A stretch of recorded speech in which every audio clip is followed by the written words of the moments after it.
Hello बच्चों। इससे पिछली क्लास में हम लोग मोल के बारे में देखे थे।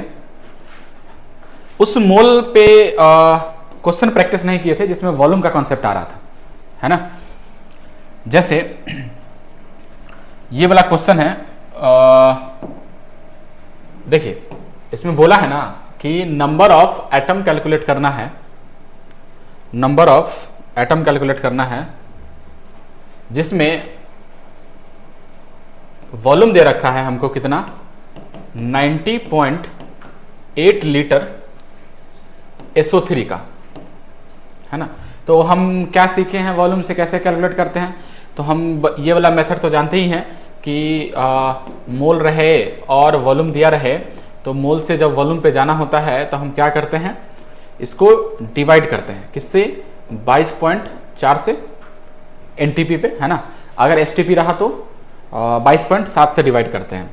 फिर मोल से अगर वॉल्यूम आना हो तो हम क्या करते हैं, फिर मल्टीप्लाई कर देते हैं किससे, 22.4 एट NTP और 22.7 एट NTP, है ना। तो मोल बराबर फॉर्मूला होता है ये वॉल्यूम अपॉन 22.4 लीटर। तो यही है, जब हम मोल से वॉल्यूम पे आएंगे, मोल से वॉल्यूम निकालना होता है तब हम क्या करते हैं, इसको आपस में मल्टीप्लाई कर दो तो हमको वॉल्यूम आ जाएगा, है ना। तो यहां से देखिए ये जो वॉल्यूम दे रखा है कितना दे रखा है 90.8 लीटर, लेकिन ये कंडीशन डाल रखा है STP। देखिए क्वेश्चन में कहीं कहीं पे STP दे करके और यूज कर लेता है 22.4 वाला कॉन्सेप्ट, है ना। लेकिन एक्चुअल में 22.7 वाला वो कॉन्सेप्ट ज्यादा सही रहता है। तो मोल बराबर फॉर्मूला क्या होता है, वॉल्यूम डिवाइडेड बाय 22.7 लीटर। ये भी किस में है, लीटर में। वॉल्यूम को लीटर में रखेंगे क्योंकि नीचे लीटर यूनिट है ना। तो मोल बराबर कितना हो जाएगा यहां से, अच्छा हमको निकालना क्या है, हमको नंबर ऑफ एटम निकालना है। तो एक चीज समझो, एक SO3 में टोटल नंबर ऑफ एटम कितना है, 4 एटम है ना। एक SO3 में टोटल नंबर ऑफ एटम कितना है, 4, 3 ऑक्सीजन का, 1 सल्फर का। जब एक SO3 में 4 एटम है तो टोटल नंबर ऑफ SO3 निकाल लेते हैं और फिर टोटल नंबर ऑफ SO3 आ जाएगा तो उसको 4 से मल्टीप्लाई कर देंगे तो टोटल नंबर ऑफ एटम आ जाएगा। सही है। तो क्या करते हैं, यहां से पहले हमको इसका नंबर निकालने के लिए, मॉलिक्यूल का नंबर निकालने के लिए पहले क्या निकालना पड़ेगा, तो पहले निकालना पड़ेगा मोल।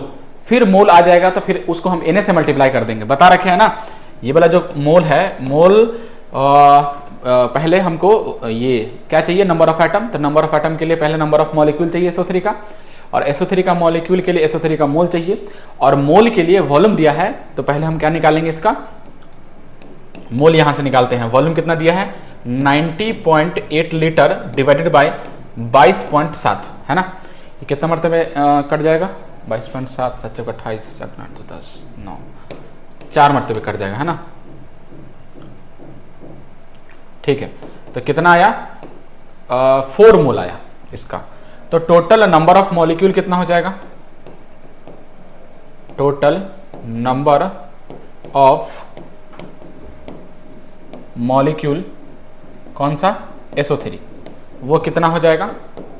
तो 4 है मोल, तो मोल इंटू क्या करेंगे Na, है ना। कैसे लाए, मोल बराबर फॉर्मूला होता है ना, मोल बराबर फॉर्मूला होता क्या होता है, number of particles divided by Na। हमको नंबर चाहिए तो मोल इंटू Na कर दो, तो मोल इंटू Na कर दिया तो number of molecule of SO3 आ गया। ठीक है, फिर हमको क्या चाहिए यहां से, टोटल नंबर ऑफ एटम कितना हो जाएगा। एक SO3 में 4 एटम है और टोटल SO3 है कितना, 4 Na, कितना हो जाएगा, 4 चौक 16 Na, ये हो जाएगा। सिंपल है ना। तो ये आ गया अपना आंसर। चलिए इसको लिख लीजिए एक बार, चलिए आगे बढ़ते हैं। इसके बाद ये क्वेश्चन है, calculate volume of CO2 gas at STP, calculate volume of CO2 gas at STP which contains 10 Na oxygen atom. Solve कीजिए एक बार, वीडियो पॉज करिए, इसको सॉल्व कीजिए, है ना। सॉल्व कर लेंगे। चलिए देखिए, हमको कैलकुलेट करना है वॉल्यूम ऑफ CO2, ठीक है। तो कैसे आएगा, इंफॉर्मेशन क्या दिया है, जिसमें 10 Na ऑक्सीजन एटम है। तो देखिए ये जो लिखा है ना 10 Na ऑक्सीजन एटम, ये इसका मतलब क्या होता है, 10 Na का मतलब एक मोल में Na एटम होता है ना। तो Na लिखा है मतलब मोल का बात कर रहा है, इसका मतलब यहां से इसका मीनिंग क्या निकालेंगे, 10 मोल ऑक्सीजन एटम, 10 मोल ऑक्सीजन एटम हमने यहां से इंफॉर्मेशन निकाल ली है, ठीक है। अब देखिए हम बताए थे कि अगर CO2 को हम ऐसे बोले कि ये 1 मोल है, कितना मोल है, 1 मोल, तो 1 मोल CO2 में अगर हम बाहर मोल लिखे हैं तो अंदर में सब किस में आ जाएगा, मोल में आ जाएगा। तो 1 मोल CO2 में कार्बन का 1 मोल है, ऑक्सीजन का 2 मोल है। तो अगर मॉलिक्यूल होता तो क्या बोलते, मॉलिक्यूल होता तो बोलते कि एक मॉलिक्यूल CO2 में 1 कार्बन का एटम है, 2 ऑक्सीजन का एटम है, ठीक है। तो ये इसका एटम कहलाया। मतलब यहां से हम क्या इंफॉर्मेशन निकाल सकते हैं कि 1 मोल CO2 में कितना नंबर ऑफ ऑक्सीजन एटम है, मतलब number of moles of oxygen atom, तो 2 मोल ऑक्सीजन एटम है। यहां से हम इंफॉर्मेशन निकाले, कोनो दिक्कत है ना, सही है। तो 1 मोल CO2 में 2 मोल ऑक्सीजन एटम है। तो आप ही बताओ 1 मोल ऑक्सीजन एटम में कितना मोल CO2 हो जाएगा, तो 1/2 मोल हो जाएगा, है ना। 2 से 1 तो 1 से 1/2। हमको कितना मोल दे रखा है ऑक्सीजन, 10 मोल। तो 10 मोल ऑक्सीजन एटम में बताइए कितना हो जाएगा, तो 1/2 इंटू 10, 2 पंचे 10, तो कितना हो गया, 5 मोल CO2 हो गया, सही है ना। 2 मोल ऑक्सीजन एटम में 1 मोल CO2, मतलब 1 मोल CO2 में 2 मोल ऑक्सीजन एटम है। हमको इंफॉर्मेशन दिया था कि 10 मोल ऑक्सीजन एटम, तो कितना हो जाएगा, 1 मोल ऑक्सीजन एटम में 1/2 मोल CO2 हो जाएगा। तो 10 मोल ऑक्सीजन एटम में कितना हो जाएगा, 1/2 इंटू 10, तो 5 मोल CO2 आ गया। हमको क्या निकालना है, वॉल्यूम। तो वॉल्यूम के लिए हमको क्या इंफॉर्मेशन आया है, 5 मोल CO2 आया है। तो अब यहां से अगर हम वॉल्यूम निकालना चाहे तो वॉल्यूम क्या निकालेंगे, बताओ वॉल्यूम क्या निकलेगा। तो वॉल्यूम ऑफ CO2 क्या हो जाएगा, तो हमको पता है कि मोल बराबर वॉल्यूम बाई 22.4 ये होता है। तो देखिए यहां से क्या हो जाएगा, यहां से हमको क्या निकालना है, वॉल्यूम। तो वॉल्यूम बराबर क्या हो जाएगा, मोल इंटू 22.4, है ना। तो क्या करेंगे यहां से बताइए, मोल इंटू 22.4। देखिए STP लिखा हुआ है तो 22.7 से मल्टीप्लाई करना चाहिए, तो कोई दिक्कत नहीं है। 22.4 22.7 लगभग बराबर यूज कर सकते हैं। हाँ, बुक में भी बहुत सारा जगह ऐसा यूज किया हुआ मिलता है, तो ज्यादा का फर्क नहीं आता है आंसर में, है ना। तो मोल कितना है इसके पास, 5 है। 5 इंटू 22.4 कर देंगे तो हमको क्या मिल जाएगा, इसका वॉल्यूम, सही है। तो ये आया वॉल्यूम ऑफ CO2 गैस, है ना। चलिए लिख लीजिए,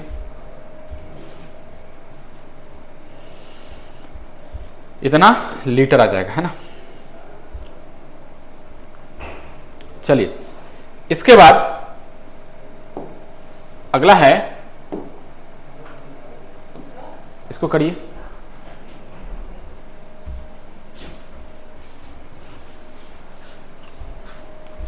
क्या बोला है इसमें, calculate number of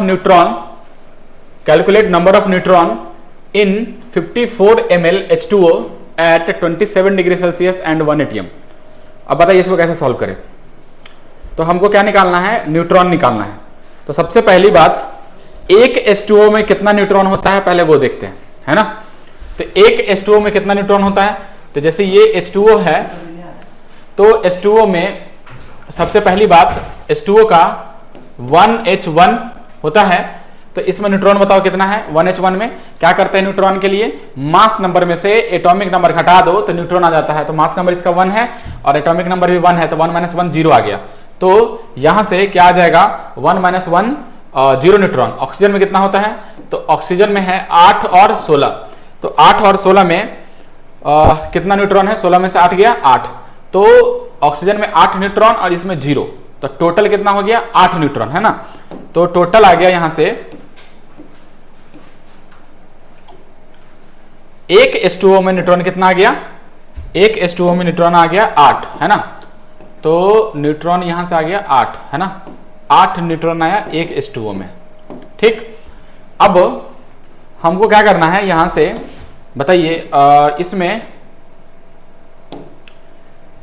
54 ml H2O दिया है ना, 27 डिग्री सेल्सियस पे और 1 atm पे।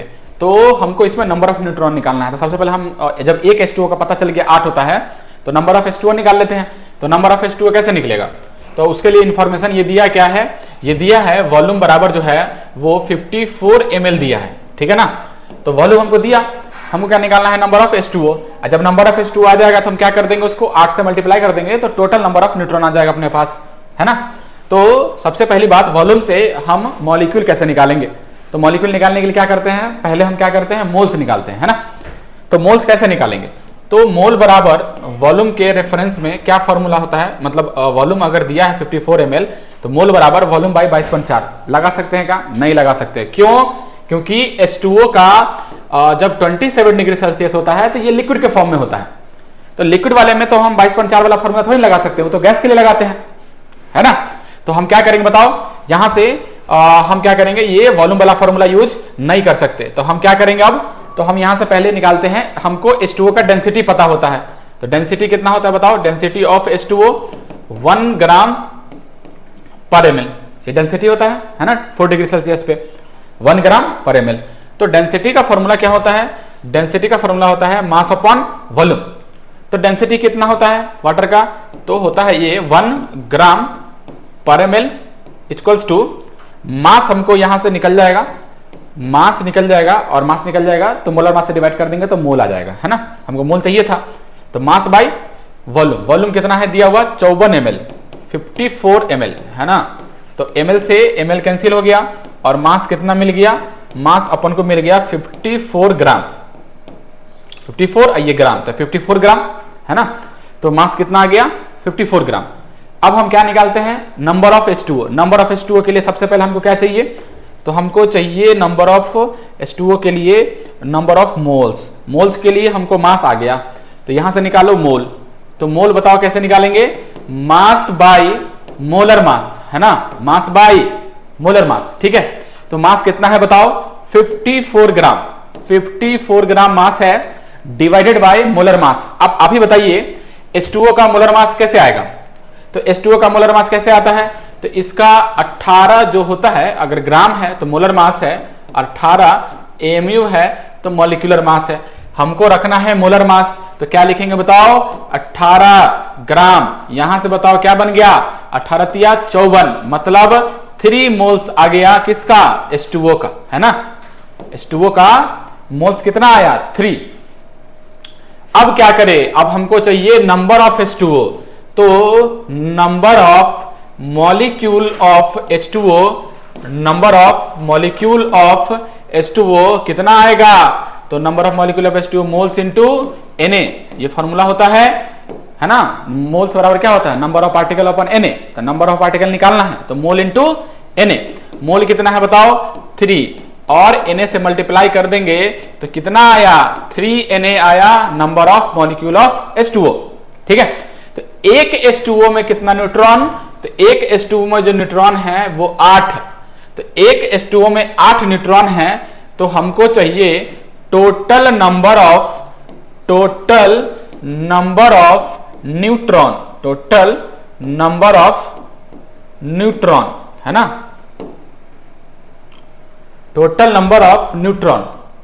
तो टोटल नंबर ऑफ न्यूट्रॉन कितना आएगा, तो देखो 3Na total number of molecule है इनटू एक में 8 न्यूट्रॉन है, तो टोटल कितना हो गया 24, 8 3 24 Na, ये आ गया number of total number of neutron, है ना। तो ये हुआ सॉल्यूशन, देख लीजिए एक बार।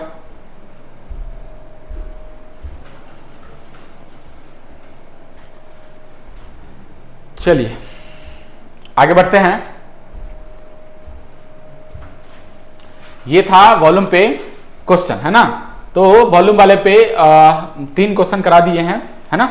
जिसमें ध्यान रखना है H2O का थोड़ा स्पेशल केस बनता है। H2O गैस के फॉर्म में भी होता है और लिक्विड के फॉर्म में भी होता है। अगर गैस के फॉर्म में है तो टेम्परेचर वहां पे मेंशन किया हुआ रहेगा 100 डिग्री सेल्सियस से ऊपर, वो गैस के फॉर्म में, उसके नीचे किसे रहेगा, लिक्विड के फॉर्म में, है ना। चलिए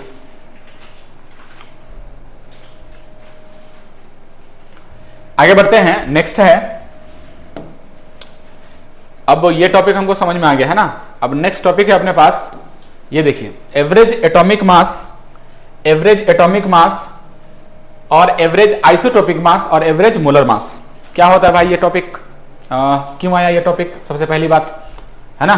तो देखिए, जो एवरेज एटॉमिक मास है और एवरेज आइसोटोपिक मास है या फिर एवरेज मोलर मास है, मोलर मास, एटॉमिक मास, उसके आगे हम एवरेज लगा दिए हैं। इसका मतलब क्या होता है, समझिएगा एक बात।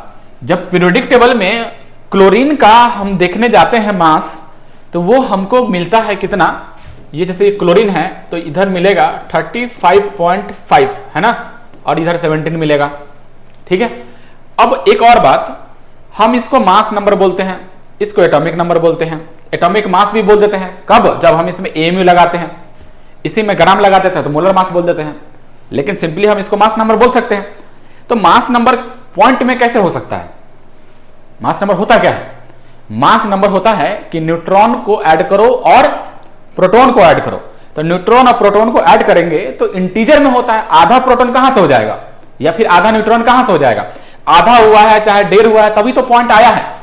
तो आधा प्रोटॉन और आधा न्यूट्रॉन का कोई मतलब नहीं है, तो फिर ये मास नंबर पॉइंट में क्यों आ रहा है, इसका मतलब ये मास नंबर नहीं है। जैसे हम सिखाए थे ना कि अगर इधर सोडियम है, अगर 11 इधर 23 है, तो इस 23 में अगर हम AMU लगा दे तो ये क्या बन जाता है, इस मास नंबर में अगर हम AMU लगा दे तो ये एटॉमिक मास बनता है। अगर हम 23 ग्राम लिख दे तो AMU हटा के ग्राम लिख दो तो मोलर मास बनता है। अगर हम 23 में कुछ ना लगाएं तो इसको हम मास नंबर या फिर रिलेटिव मास बोल सकते हैं। तो ये जो मास नंबर लिखा रहता है ये, तो ये पॉइंट में नहीं हो सकता सबसे पहली बात, लेकिन हम पीरियोडिक टेबल में पॉइंट में देख रहे हैं इस बात को। तो ये कैसे हो रहा है, मतलब पॉइंट में कैसे आ रहा है, इसका मतलब हम इसको ना ही मास नंबर बोल सकते हैं, ना ही एटॉमिक मास, ना ही मोलर मास। तो है क्या ये, है ना। तो जब हम इसको स्टडी किए तब पता चला कि ये जो पॉइंट में आ रहा है ना, ये पॉइंट में क्या होता है इसको समझते हैं।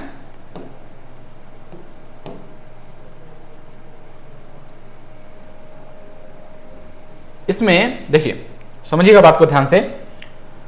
क्या होता है ना कि जैसे क्लोरीन के बारे में जब पढ़े तो क्लोरीन का हमको एक से ज्यादा इस टाइप का एलिमेंट मिला, 17, 35, क्लोरीन 17, 37, ठीक है। अब देखो एक ही चीज, इसका एटॉमिक नंबर सेम लेकिन मास नंबर डिफरेंट है। अब देखो यहां पे ये उसको मास नंबर बोल रहे हैं, ये पॉइंट में नहीं है, है ना। तो ये मास नंबर है, ये मास नंबर है। तो एक ही एलिमेंट का, जैसे मान लो हम ऐसे किए कि HCl है, ठीक।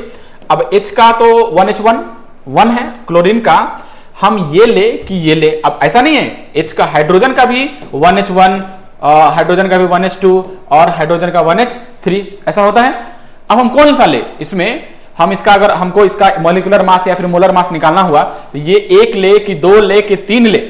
जैसे क्लोरीन है तो 37 ले कि 35 ले, है ना। तो हम क्या लेते हैं, हम एवरेज लेते हैं, क्योंकि 1 से ज्यादा है तो हम एवरेज लेते हैं। पहला नंबर इसको हम आइसोटोप से बोलते हैं। जब किसी का एटॉमिक नंबर सेम हो, मास नंबर डिफरेंट हो, तो हम इसको आइसोटोप से बोलते हैं। हमको उस समय जाके पता लगा कि आइसोटोप से एग्जिस्ट करता है एलिमेंट का। तो जब आइसोटोप से एग्जिस्ट कर रहा है तो हम जैसे क्लोरीन का तुमसे मास पूछे तो मास हम ये इसका बोलेंगे, नहीं तो इसका बोलेंगे, इसका बोलेंगे तो ये छूट जाएगा, इसका बोलेंगे तो ये छूट जाएगा। तो हम क्या करें, तो हम इस दोनों को कंबाइन करके एवरेज बोलते हैं। मतलब पीरियोडिक टेबल में जितना भी चीज लिखा हुआ है ऊपर में, यहां जो लिखा रहता है ये एवरेज मास है। तो फिर हाइड्रोजन का तो वहां 1 होता है, हाइड्रोजन का 1 नहीं होता है, 1.008 ऐसा करके समथिंग करके लिखा होता है। इसका मतलब वहां भी हाइड्रोजन का एवरेज लिखा हुआ है। हाइड्रोजन का आइसोटोप से एग्जिस्ट किया तो इसका हम एवरेज मास वहां पे कैलकुलेट करके दिया हुआ है पीरियोडिक टेबल में, हम अप्रॉक्स 1 याद कर लिए हैं, ठीक है। मतलब अब हम क्या करेंगे, जब ऐसा पता चला कि एलिमेंट का आइसोटोप से एग्जिस्ट करता है तो हम क्या किए, वहां से फिर हम एवरेज स्टार्ट किए लेना, सबों का हम एवरेज मास लिखना चालू किए। तो तुमको एवरेज मास कैलकुलेट करने आना चाहिए, है ना। तो यहीं से ये टॉपिक आता है कि अगर हमको इसका मोलर मास चाहिए, अगर हमको जैसे ये एटम है, एलिमेंट है, तो एलिमेंट का हमको एटॉमिक मास चाहिए, तो हम तीनों का मिलाएंगे तो एवरेज एटॉमिक मास लिखेंगे। अगर हमको मोलर मास तीनों का एवरेज वाला चाहिए तो हम उसको एवरेज मोलर मास बोलेंगे। मतलब एवरेज मोलर मास का भी आएगा और एटॉमिक मास का भी आएगा। और एटॉमिक मास को हम इसको आइसोटोपिक मास भी बोल रहे हैं। क्यों? क्योंकि आइसोटोप्स का ही तो मास निकाल रहे हैं। या तो एटॉमिक मास बोलो, नहीं तो आइसोटोपिक मास बोलो। क्यों? क्योंकि उसका आइसोटोप्स एग्जिस्ट कर रहा है। मतलब पॉइंट में लिखा हुआ है, इसका मतलब यह हुआ है कि उसका कहीं ना कहीं आइसोटोप्स एग्जिस्ट कर रहा है बात समझ में? तो हमको यहां से क्या समझ में आया कि एलिमेंट का आइसोटोप्स एग्जिस्ट करता है, तो हम किसी एक का डिफाइन नहीं कर सकते। हमको क्या लेना पड़ेगा? हमको लेना पड़ेगा एवरेज। हमको एवरेज एटॉमिक मास या फिर एवरेज मोलर मास लेना पड़ेगा, है ना। एवरेज एटॉमिक मास नहीं तो एवरेज मोलर मास लेना पड़ेगा। ठीक है, चलिए। तो यहां से सबसे पहले हम यही समझते हैं कि आइसोटोप्स क्या होता है। तो आइसोटोप्स को डिफाइन करने का बेस्ट तरीका क्या है? Element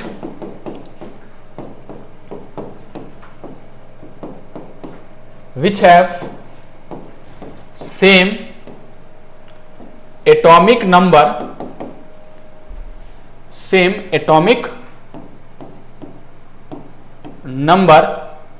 but different mass number, है ना। क्या बोलेंगे? Element which have same atomic number but different mass number. Mass number अलग होगा और एटॉमिक नंबर सेम होगा। जैसे देखिए यहां है 1h1 1h2 1h3। देखिए ये हाइड्रोजन का आइसोटोप्स है। इसको क्या बोलते हैं? इसको बोलते हैं प्रोटियम, है ना। इसको क्या बोलते हैं? ड्यूटेरियम। इसको क्या बोलते हैं? ट्राइटियम। ठीक है ना। फिर इसी में जैसे कार्बन हो गया, तो कार्बन का 6 और 12 6 और 13 6 और 14। ये भी क्या है? देखिए एटॉमिक नंबर सेम है, मास नंबर अलग अलग है, तो हम इसको आइसोटोप्स बोलते हैं। जिसमें ये जो है इसको हम रेडियो एक्टिव बोलते हैं। क्या बोलते हैं इसको? Radio active. मतलब ये स्टेबल एलिमेंट नहीं है, है ना। रेडियो एक्टिव एलिमेंट बोलते हैं क्योंकि ये हमको गामा रेडिएशन इमिट करता है। ये इट इमिट्स कौन सा radiation? Gamma radiation. Gamma radiation है जिसका यूज हम कहां करते हैं? इसका यूज कहां करते हैं? कार्बन डेटिंग में यूज करते हैं। किसमें? कार्बन डेटिंग में यूज करते हैं, है ना। इसको हम कहां यूज करते हैं? कार्बन डेटिंग में। ठीक है। और अगर एग्जांपल लेना चाहे आइसोटोप्स का, तो ये क्लोरीन अभी लिए थे 17 35, फिर क्लोरीन 17 और 37, है ना। तो एटॉमिक नंबर क्या है? सेम। मास नंबर क्या है? डिफरेंट। तो ये तुम्हारा क्या कहलाया? आइसोटोप्स कहलाया। ठीक है। चलिए, तो अब हम इसमें कैलकुलेट करना सीखते हैं कि कैसे कैलकुलेट करेंगे। तो सबसे पहले एवरेज एटॉमिक मास, है ना। एवरेज एटॉमिक मास या फिर आइसोटोपिक मास अगर कैलकुलेट करना है, तो जितना भी आइसोटोप्स उसका एग्जिस्ट करता है, सबका टोटल मास बाय टोटल। देखो क्या है, हमको अगर निकालना है, मान लो ऐसे बोलते हैं कि टोटल, अगर हमको इस टाइप से निकालना है कि नंबर ऑफ पार्टिकल या एटम, है ना, नंबर ऑफ एटम चाहिए, तो हम क्या करते हैं? नंबर ऑफ एटम के लिए मास किस में होना चाहिए? एएमयू में, है ना। और डिवाइडेड बाय क्या करते हैं? एटॉमिक मास, है ना। एटॉमिक मास ये, है ना। इसको हम लिखने का तरीका थोड़ा सिंपल कर रहे हैं। अगर हमको चाहिए नंबर ऑफ मोल्स, तो हम नंबर ऑफ मोल्स के लिए क्या चाहिए? मास किसमें? ग्राम में, डिवाइडेड बाय मोलर मास। ये करते हैं, है ना। एटॉमिक मास एएमयू में और मोलर मास ग्राम पर मोल में। तो एक बात बताइए, नंबर ऑफ एटम निकालने के लिए तो हम ऐसे भी करते थे कि पहले मोल निकालो, मोल को एन से मल्टीप्लाई करो। लेकिन डायरेक्ट ऐसे भी निकाल सकते हैं कि नंबर ऑफ एटम चाहिए तो मास को एएमयू में रखो और डिवाइडेड बाय एटॉमिक मास कर दो। अगर नंबर ऑफ मोल चाहिए तो मास को ग्राम में रखो और डिवाइडेड बाय मोलर मास रख दो, है ना। तो यहां पे हमको अगर एवरेज एटॉमिक मास चाहिए, तो मतलब एटॉमिक मास चाहिए, लेकिन वो भी एवरेज वाला। फॉर्मूला तो वही रहेगा, है ना। हमको क्या चाहिए? हमको चाहिए एवरेज एटॉमिक मास, और एवरेज एटॉमिक मास में यहां एटॉमिक मास लिखा हुआ है, हमको एवरेज एटॉमिक मास चाहिए, तो फॉर्मूला यही रहेगा, एवरेज की जगह पे टोटल लिख देंगे। तो हमको एटॉमिक मास यहां पे है तो इसको इधर ले गए तो ये नीचे चला जाएगा, मतलब mass upon number of atom. बस अगर हम एवरेज लगा रहे हैं मतलब total mass by total number of atoms, तो क्या लिख देंगे बताओ, टोटल नंबर ऑफ एटम, है ना। और ये टोटल मास किस में होना चाहिए, एएमयू में होना चाहिए, ठीक है। टोटल मास किस में होना चाहिए, एएमयू में। टोटल मास किस में होना चाहिए, एएमयू में होना चाहिए, ठीक है। चलिए बताइए, ये तो हो गया पहला। दूसरा, अगर हमको एवरेज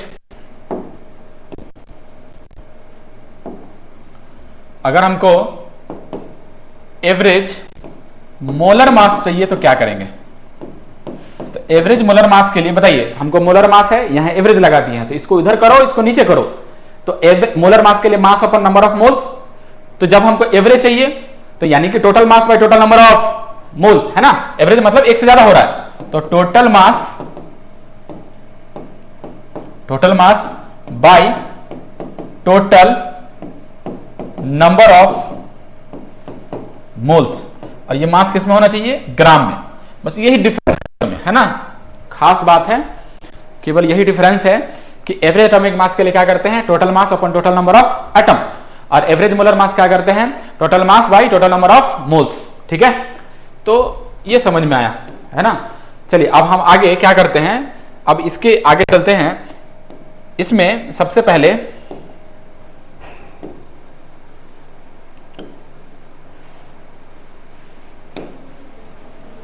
देखिए, जो एवरेज कैलकुलेट करते हैं हम उसको दो तरीके से कैलकुलेट करते हैं। एक, जब उसका परसेंटेज के फॉर्म में या मास दिया रहे या मोल दिया रहे। देखिए हेडिंग है percentage by mole abundance of isotopes is given. Abundance का मतलब कि कितना मात्रा में वो अवेलेबल है। जैसे क्लोरीन है, तो क्लोरीन का 35 वाला 75% अवेलेबल होता है नेचर में, और 37 वाला 25% अवेलेबल होता है। जैसे यहां पे बताया था ना, क्लोरीन है 17, 35, क्लोरीन है 17 और 37। तो देखिए नेचर में अगर हम बोले हैं कि ये है 75% और ये है 25%, इसका मतलब ये हुआ कि अगर हमको क्लोरीन मिलता है तो उसमें 35 वाला आइसोटोप्स 75 मिलेगा और क्लोरीन 37 वाला 25 मिलेगा। 100 में 75 और 25 ऐसे रेशियो में मिल रहा, मतलब इसी को हम एबंडेंस बोल रहे हैं कि नेचर में मिल कितना रहा है ना, एबंडेंस। तो mole abundance of isotopes is given, मतलब क्या करेंगे, ये दिया रहेगा, इसका मतलब ये हुआ कि परसेंटेज बाय मोल दिया है ना। तो यहां से एक चीज समझो कि अगर हमको इंफॉर्मेशन दिया है आइसोटोप्स के बारे में कि अगर हमको एवरेज कैलकुलेट करना है, तो एवरेज कैलकुलेट करने के लिए हम क्या देखेंगे कि एवरेज कैलकुलेट करने के लिए आइसोटोप्स का जो इंफॉर्मेशन है वो अगर परसेंटेज के फॉर्म में दिया है, या परसेंटेज में मास दिया रहेगा, नहीं तो परसेंटेज में मोल दिया रहेगा, तो परसेंटेज के फॉर्म में दे सकता है, नहीं तो रेशियो के फॉर्म में दे देगा, है ना। तो परसेंटेज के फॉर्म में अगर दे तो क्या करेंगे वो समझना, पहला टॉपिक यही है, ये केस 1 है ना। केस 1 में परसेंटेज के फॉर्म में देगा और केस 2 में रेशियो के फॉर्म में देगा। तो अगर परसेंटेज के फॉर्म में दे तब क्या करेंगे समझना है। देखिए जैसे मान लो हम सैंपल ले लिए, कोई सैंपल मतलब कोई एलिमेंट का आइसोटोप्स है ए के फॉर्म में और बी के फॉर्म में। इस ए का जो मोलर मास है वो है एम ए, मोलर मास मतलब उसका मास नंबर, है ना, और बी का जो दिया है वो एम बी दिया है, और ये परसेंटेज वाइज ये मान लेते हैं x%, तो ये 100 माइनस x% बी है। समझ में आ रहा है बात, है ना। इस आइसोटोप्स में ए का परसेंटेज, जैसे क्लोरीन लिए थे ना, तो 75%, 25% वही लेट कर लिए, और ऊपर में 35, 37 तो वो ये वाला है। समझ में आ रहा है। हमको क्या निकालना है, हमको निकालना है एवरेज मोलर मास, है ना। तो एवरेज मोलर मास के लिए क्या फॉर्मूला होता है, फॉर्मूला होता है total mass by total mass by total number of moles, है ना। टोटल नंबर ऑफ मोल्स ये किस में होना चाहिए, ग्राम में होना चाहिए। अभी बताए थे, है ना, अभी बताए थे। इसमें देखिए यहां पे एवरेज मोलर मास बराबर क्या होता है, total mass by total number of moles होता है। तो यहां से ये तो हम निकाल लिए है ना। तो अब इस फॉर्मूला पे हम बैठाएंगे। सबसे पहली बात, ये क्या दिया हुआ है, तो ये दिया है बाई मोल एबंडेंस दिया है, तो हम यहां बाई मोल दे दिए हैं। कहने का मतलब, परसेंटेज का मतलब इतना है कि अगर 100 अगर हमको मिला है 100 मोल, तो 100 मोल में ए का मोल x होगा और बी का मोल 100 माइनस x होगा।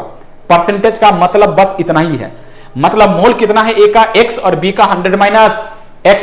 तो हमको ऊपर में क्या लिखना है, टोटल मास। तो टोटल मास इस आइसोटोप्स का इस आइसोटोप्स का जब मास ऐड कर देंगे तो हमको क्या मिल जाएगा, हमको मिल जाएगा टोटल मास। तो बताइए ए का मास कैसे आएगा, तो मास कैसे आता है, तो मोल बराबर फॉर्मूला होता है मास बाय, क्या कर रहा है देखो, मास बाय मोलर मास, है ना। तो अगर हमको मास चाहिए तो मोल को मोलर मास से मल्टीप्लाई कर देंगे, है ना। तो इसका मोल कितना है x और मोलर मास कितना है ma, तो क्या करेंगे x इंटू ma करेंगे तो हमको a का मास आ गया। टोटल मास के लिए b का भी मास चाहिए, तो क्या करेंगे प्लस, बोलिए b का मास कितना आएगा, तो मोल इंटू मोलर मास, तो मोल कितना है 100 माइनस x इंटू mb, तो ये क्या आ गया total mass upon total number of moles. Moles कितना है, ये मोल है a का, ये है b का, तो x प्लस 100 माइनस x क्या हो गया कैंसिल, तो x into ma plus 100 minus x into mb divided by 100। ये हुआ एवरेज मोलर मास का फॉर्मूला, है ना, एवरेज मोलर मास का फॉर्मूला। ठीक है, चलिए तो ऐसे हम इसको कैलकुलेट करेंगे, है ना, आया समझ में। तो यहां से बताइए, तो ये था जब सैंपल में आइसोटोप्स दिया रहेगा, मतलब आइसोटोप्स दिया तब मान लो, लेकिन बहुत ज्यादा आइसोटोप्स दिया हुआ तब क्या करेंगे, तब देखिए, तब ऐसे करेंगे कि if more isotopes of element is given, more isotopes of element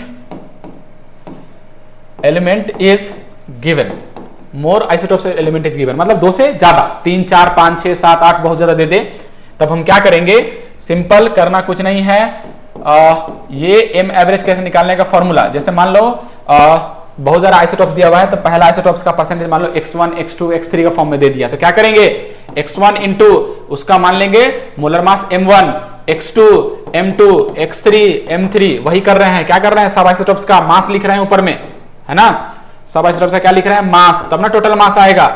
ऐसे करते जितना आइसोटोप्स दे दे सबका mass into mole into molar mass, तो मास आ गया, मोल इंटू मोलर मास, सबका मास ऐड कर देंगे, तो total mass by total number of moles, तो total number of moles percentage के फॉर्म में रहा तो कितना हो जाएगा 100, है ना। तो ये क्या मिल गया एम एवरेज, जब एक से ज्यादा आइसोटोप्स दिया रहे तब क्या मिल जाएगा हमको, एम एवरेज मिल गया यहाँ पे, जब एक से ज्यादा आइसोटोप रहेगा उसका निकालने का तरीका ये हुआ, है ना। चलिए जैसे क्वेश्चन करते हैं, जैसे मान लो मेरे पास ये क्वेश्चन है, देखिए करिए इसको। बोला है कि boron exist in nature in the form of B10 and B11। देखिए B है, ये B10 और B11 के फॉर्म में दिया है, ठीक है, और इसका एवरेज वाला जो मोलर मास दे रखा है वो 10.8 ग्राम दे रखा है। तो हमको बोला है कि परसेंटेज कंपोजिशन बताइए इस दोनों का, तो क्या बताएंगे, मान लेते हैं कि इसका x% है, इसका 100 माइनस x% है ना। अब फिर यहां से एम एवरेज वाला तरीका लगा दो। क्या है एम एवरेज बराबर तरीका, total mass by total moles, है ना, ऐसे लगा दिए। बताइए मास के लिए क्या करें, तो B10 का मास क्या है, मोल इंटू इसका कितना मोलर मास है 10, तो क्या हो गया x इंटू 10 प्लस, बोलिए 100 minus x into 11 divided by क्या हो जाएगा टोटल नंबर ऑफ मोल्स, तो x plus 100 minus x cancel, कितना बच गया 100, और इधर कितना आ गया एम एवरेज दिया रखा है 10.8, है ना। तो कितना आ गया, यहां से ये गया 1.0 से 0 कैंसिल, कितना हो गया 1080 equals to 10x plus 1100 minus 11x, है ना। चलिए, तो हम क्या कर रहे हैं, इसको इधर भेज रहे हैं, तो 11x में से 10x गया तो x बचेगा, और 1100 में से 1080 चला गया तो कितना बचेगा, 20। इसका मतलब x जो आया वो कितना आया, 20%, और ये कितना आएगा 100 माइनस x, तो मतलब 80%। मतलब क्या कंपोजिशन आया बोरोन का, 20% एग्जिस्ट कर रहा है B10 और 80% एग्जिस्ट कर रहा है B11। कौन दिक्कत है ना, समझ में आया, सिंपल। तो ये हुआ उस पे एग्जाम्पल, ठीक है। चलिए, तो इसके बाद अगला जो नेक्स्ट टॉपिक आएगा वो नेक्स्ट लेक्चर में करेंगे। आज के लिए धन्यवाद।